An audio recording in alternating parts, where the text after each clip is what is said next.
जो किसान आंदोलन आज कहाँ खड़ा है और इसके समर्थन में यूपी के किन किन ज़िलों में काम हो रहा है, ये इस पे आप थोड़ा प्रकाश डालिए। देखिए, सबसे पहले तो साथियों में ये बता दूं कि मैं अखिल भारतीय किसान मजदूर सभा का उत्तर प्रदेश राज्य अध्यक्ष हूँ और मैं 10 तारीख से यहाँ लगातार बैठा हुआ हूँ। सरकार या सरकारी मीडिया जो आरोप लगाती है या जो पेश करती है कि ये आंदोलन हरियाणा, पंजाब और पश्चिमी यूपी का है, ये उसका सरासर झूठ है। हमारे धरने पे, चूँकि मैं संचालन कमेटी मेंबर भी हूँ, मंच पे रहता हूँ, सारी रिपोर्टें कमेटी में बैठ के होती हैं। प्रतिनिधि के तौर पे देश के कोने कोने से हमारे बॉर्डर पे किसान नेता आ चुके हैं और पूरा समर्थन दे चुके हैं। कोई दिन ऐसा खाली नहीं जाता जो पूरे देश से, अन्य प्रांतों से कोई ना कोई प्रतिनिधि नहीं आता और वो अपने प्रांत में किसान क्या क्या कर रहे हैं वो सारा बताते हैं। पूरे देश का, प्रांत की छोड़िए, पूरे देश का कोई कोना ऐसा खाली नहीं है जहां इस किसान आंदोलन के पक्ष में कानूनों को रद्द करने की मांग को लेकर, एमएसपी पे कानून बनाने की मांग को लेकर हिंदुस्तान का, भारत का कोई कोना ऐसा खाली नहीं है जहां सरकार के ख़िलाफ़ इसका विरोध नहीं है। रही बात उत्तर प्रदेश की, उत्तर प्रदेश के कम से कम भी नहीं तो 10 ज़िलों के लोग यहाँ मौजूद हैं, लेकिन किसान की हालत पहले से बहुत ख़राब है। उसको आने के लिए किराया भाड़ा भी चाहिए। अगर किराया भाड़ा नहीं होगा तो वो यहाँ कैसे आएगा। दूसरी बात, हमारे किसानों की स्थिति ये है कि वो पूरे दिन काम करेंगे तो शाम को रोटी मिलेगी, वरना रोटी नहीं मिलेगी। तो लोग अपने घरों में 2-2, 4-4 दिन का खाने पीने का अरेंजमेंट करके धरने में आ रहे हैं, आके पार्टिसिपेट कर रहे हैं, शमूलियत कर रहे हैं। इतना ही नहीं, हम तो ताज्जुब करते हैं, हमें ऐसी उम्मीद नहीं थी आंदोलन होने से पहले कि इतना समर्थन मिलेगा। रोज़ाना 1-2 ट्राली जो है वो सब्जी लेके आती है। कल 3 ट्रालियाँ गांव से खीर बना के यहाँ आई, पूरे दिन लोगों को खीर खिलाई, लेकिन उनकी खीर ख़त्म नहीं हुई। रोज़ाना सब्जियों की ट्रालियाँ आती हैं। यहाँ जो लंगर लगाए हुए हैं लोगों को खाना खिलाने के लिए, वो हाथ जोड़ कर मना कर रहे हैं कि कुछ दिन के लिए रुक जाएं, लेकिन फिर भी लोग जो हैं यहाँ सब्जियाँ, आटा, चावल, पत्तल, सारा सामान लेके यहाँ लगातार पहुँच रहे हैं। और केवल इतना ही नहीं, 50-50 हज़ार रुपया इकट्ठा करके एक दिन में एक गांव से यहाँ मंच को संचालित करने के लिए दे रहे हैं। तो ये तो एक जन आंदोलन बन चुका है। केवल ये किसान आंदोलन नहीं रहा, ये सरकारी मीडिया, सरकार इसको चाहे जितना संकुचित करना चाहे, लेकिन ये संकुचित नहीं होगा। इसकी आवाज़, इसकी गूंज गांव-गांव पहुंच चुकी है और अब गली गली और घर घर पहुंचना बाकी है। अगर मोदी सरकार इसी तरह से इस आंदोलन को खींचेगी तो हमें ये उम्मीद है कि इस आंदोलन की चिंगारी गली गली और घर घर में पहुंचेगी और ये आंदोलन इस सरकार के नहीं, इन पूंजीपतियों के राज के गले की हड्डी बनने वाला है। ये किसी के संभाले नहीं संभलेगा। दोस्तों, आपने सवाल किया था मेरे साथी से लोकतंत्र का, तो पहली बात तो हम ये मानते हैं कि ये लोकतंत्र जनता का लोकतंत्र नहीं है, ये पूंजीपतियों का लोकतंत्र है भैया। जनता का लोकतंत्र कहाँ है? जनता का तो इस्तेमाल ऐसे करते हैं, ये सब जनता के वोट को झूठ बोल के, शराब पिला के, कबाब खिला के, जाति और धर्म का जहर पिला के ये उसका इस्तेमाल करते हैं और उसको इस्तंजा के डले की तरह 5 साल के लिए फेंक देते हैं मेरे दोस्त। रही बात सच्चे लोकतंत्र की, ये तो एक पक्ष रहा, लेकिन दूसरा पक्ष देखिए, हमारे बहुत सारे साथी किसान लोग जो हैं, जो आम किसान हैं, वो समझते हैं कि ईवीएम से भाजपा जीत जाती है। कई वक्ताओं को मैंने सुना है, आपको टीवी के चैनल पे वाइट देते हुए भी सुना है कि साहब ईवीएम अगर हट जाए तो भाजपा हार जाएगी, लेकिन ये बात ठीक नहीं है।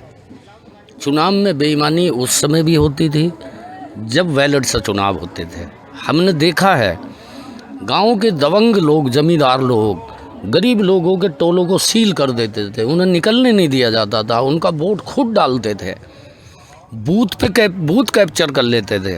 वोटर लाइन में खड़े हैं गरीब और अंदर उनका वोट पड़ गया है, और वोट डालने के बाद उनको कह दिया जाता था कि जाओ तुम्हारा वोट पड़ गया। तो बेईमानी ईवीएम ख़त्म करने से नहीं रुकेगी। सवाल मैं इसका तीसरा पक्ष रखता हूँ कि हमारे देश की जो चुनाव नीति है वो ही गैर जनवादी है। क्यों कि आज तक भारत के अंदर कोई भी सरकार बहुमत की नहीं बनी।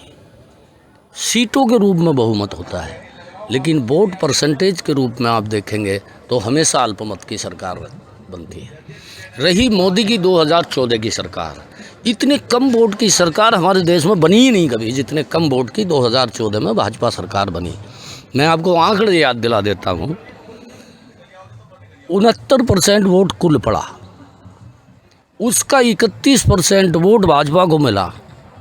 अगर टोटल वोट में परसेंटेज निकाला तो 21.5% वोट मिला उसे। 21.5% वोट की सरकार ने 5 साल देश पे शासन किया। इसका मतलब जब 21.5 तुम्हें मिला है तो बाकी जो 78% बचता है वो तुम्हारे तो खिलाफ है। तो जब तक ये चुनाव नीति रहेगी तब तक इस देश के अंदर बहुमत की सरकार नहीं बन सकती। अगर बहुमत की सरकार बनानी है, जनवादी सरकार बनानी है, तो उसके लिए चुनाव नीति में परिवर्तन परिवर्तन करने होंगे। कहा ना, ईवीएम के अंदर बहुत सारे वक्ता ये बोलते हैं कि ईवीएम की बात करते हैं और ये कहते हैं बीजेपी हराओ, तो जिताएं किसे? बीजेपी हराओ ठीक है, तो फिर जिताएं किसे? या उस कांग्रेस को जिसने 70 साल, जिसने स्वामीनाथन आयोग बनाया, 2006 में उसका लागू हुआ, 10 साल राज की, उसने लागू नहीं किया स्वामीनाथन आयोग, और ना अभी 70 से लेकर आज तक 19% ही किसान की आय बढ़ी है। तो सिर्फ बीजेपी को हरा के लोगों का भला होगा? साथ ही इस सवाल पे मेरा कहना है कि ये जितनी भी पार्टियां हैं, पहली बात तो ये है कि हम लोग अनुभव कर चुके हैं। इन 70 साल में कोई भी पार्टी ऐसी नहीं बची है जिसकी केंद्र में या राज्य में सरकार ना रही है, और उन सब ने उद्योगपतियों के और विदेशी कंपनियों के पक्ष की नीतियों को लागू किया है। जनता को जनता की लूट के धन में से 2% भी नहीं देते हैं, और वो इसलिए देते हैं ताकि जनता का विश्वास उनके ऊपर से ना हटे। जनता ये सोचती है कि भाई सरकार तो कर रही है, गरीबों को मकान दे रही है, गरीबों को राशन दे रही है, गरीबों को पेंशन दे रही है, लेकिन इन कानूनों ने जो है इसको साफ कर दिया। इन पार्टियों में सिर्फ अंतर इतना है कि कोई तो नागनाथ है और कोई सांपनाथ है। ये सारे के सारे चुनावी मंदारी हैं। जिस तरह से मंदारी बाज़ार में बैठता है और वो कहता है कि भाइयों 1 के 2 बनाता तो मैं अपने घर बैठा रोटी खाता, और वो उसके हाथ की सफाई होती है। ये वो मंदारी हैं जो टोटल झूठ बोलते हैं। वो तो सांप दिखा के मंजन बेचता है, वो कह के बेचता है, लेकिन ये कहते नहीं हैं। इन्हें सांप दिखाना होता और मंजन बेचना होता है। इसलिए जनता के सामने एक ही विकल्प है कि इन सब पार्टियों का बहिष्कार करें, और जनता अपने गांव स्तर पे, जिस तरह से पहले था कभी के गाँव के झगड़े गांव में हल होते थे, पुलिस थाने अदालत नहीं जाते थे, इसी तरह से गांव के अंदर गांव के लोग, किसान और मजदूर मिलकर अपना संगठन स्थापित करेंगे और इस सरकार के सारी एजेंसियों को गांव में घुसना बंद करेंगे, तभी इनकी इस सत्ता को चुनौती दी जा सकती है। चुनाव से कोई फ़र्क पड़ने वाला नहीं है। चुनाव में सभी ये झूठ बोलते हैं, पानी की तरह पैसा बहाते हैं, और जब सरकार में चले जाते हैं तो ये अपनी मनमानी करते हैं, और इनकी मजबूरी है। ये असल में सवार नहीं है, ये जितने भी नेता हैं जो सरकार बनाते हैं, ये सवार नहीं हैं, ये सवारी हैं। इनकी पीठ पे जो पूंजीपति हैं और विदेशी कंपनी हैं वो बैठी हुई हैं, जिधर को वो लगाम हिलाएंगे उधर को इनको चलना है। कि सरकारें कोई भी आए, किसी भी तरीके आए, वो एक कंपनी में काम करने वाले मैनेजर की तरह हैं। वो देश के जो टाटा, बिरला, अंबानी और देश के कॉरपोरेट घराने और देशी विदेशी पूंजीपतियों के हाथ में चलने वाले कठपुतली हैं। वो उसी तरीके से नाचेंगे जिस तरीके से उसका मालिक तय करेगा। यानी कि सरकार बदलने से देश की हालात नहीं बदलने वाले। जब तक सरकार की नीतियां, सरकार की आर्थिक नीतियां लोगों के हाथों में संचालित नहीं होंगी, जब तक लोग उस पर काबिज नहीं होंगे, तब तक लोगों की भलाई होना असंभव है।